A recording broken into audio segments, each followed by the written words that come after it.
right, Ed, can you tell me what's going through your mind right now? What are you thinking, seeing these guys for I'm 65 just years? excited to meet the boys. I haven't seen them for 65 years, and it's going to be a pleasure to meet them. I'm ecstatic about it. Have you been looking forward to this for a I while? certainly am. Yeah? What are you expecting?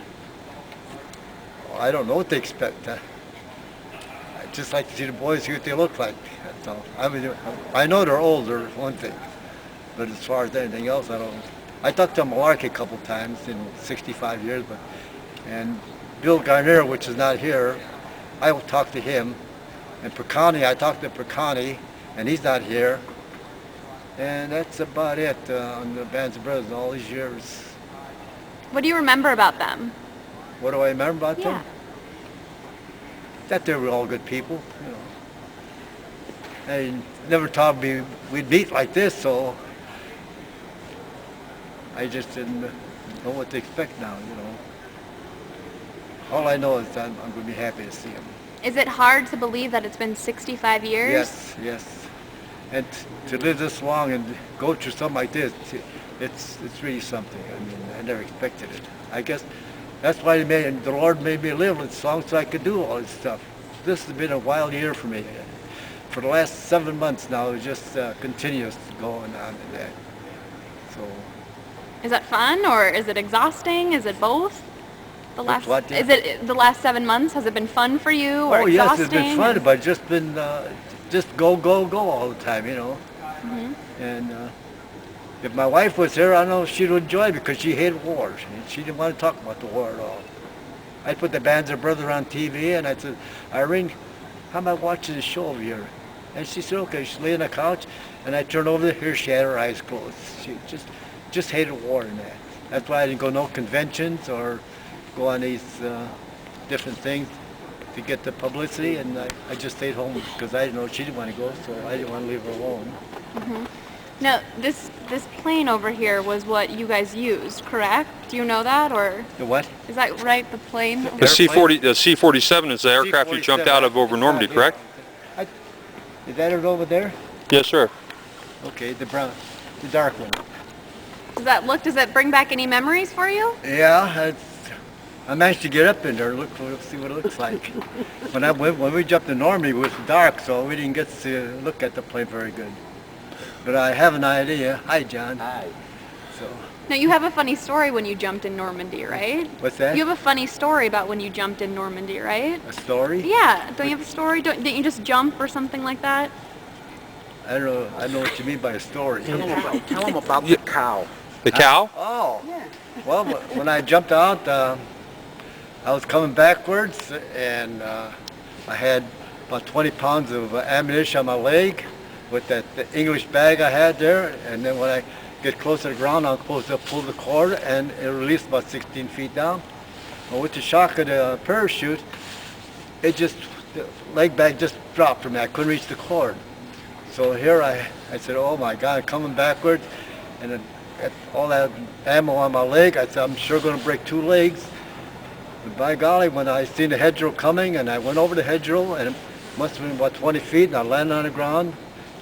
My palms first, palm of my feet came first, and my best landing. And there was a cow there.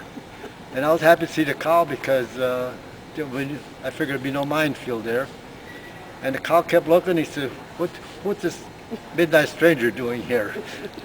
So I got my bearings, and I went up and hid in the hedgerow to got out of view. There was nobody else there, but anyway, I wanted to be in a safer place, so I went up the hedgerow and got my bearings at. Then I went out, and I finally met one trooper. His name was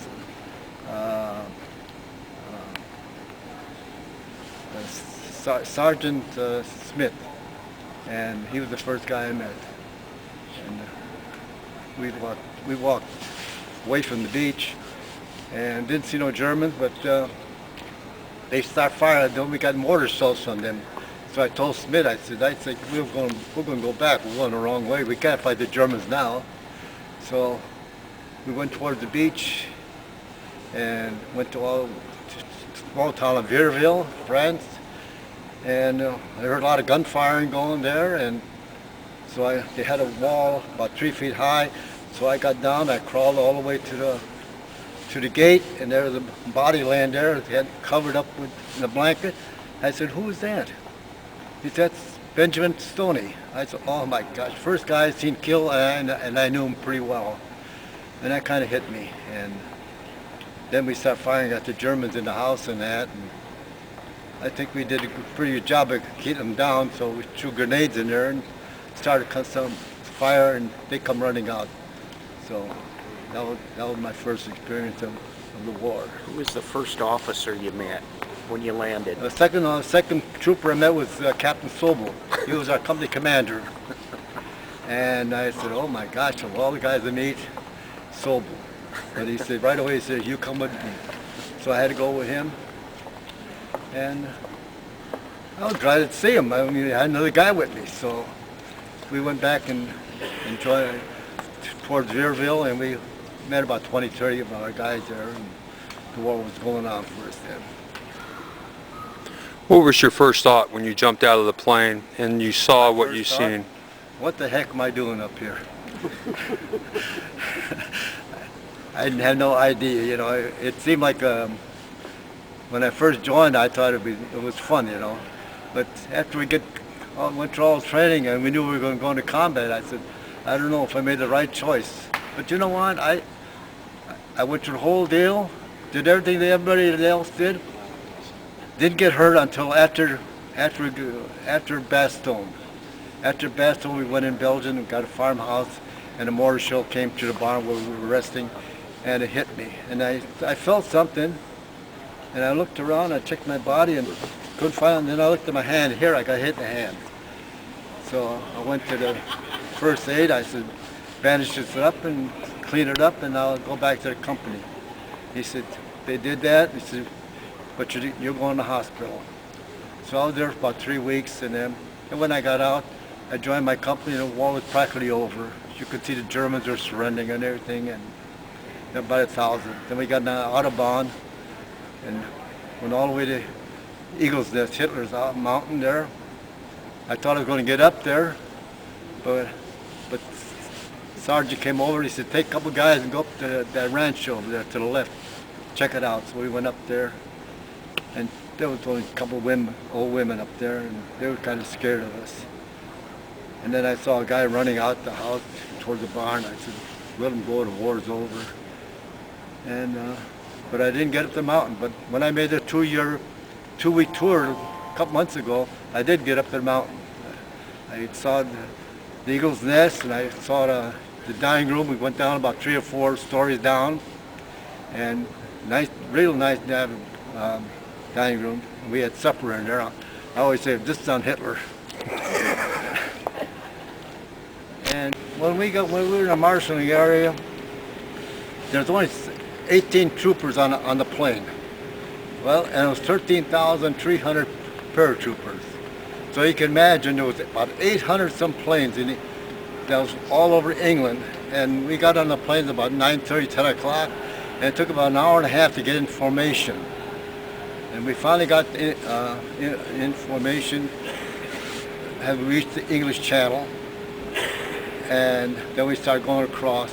And as you look down, you just seen from one end of the English Channel and all the way to France coast there. If you could jump from one boat to another, you wouldn't touch water. That's how many people were there. It was the biggest invasion in the history of the United States, and it was. So. Well, tell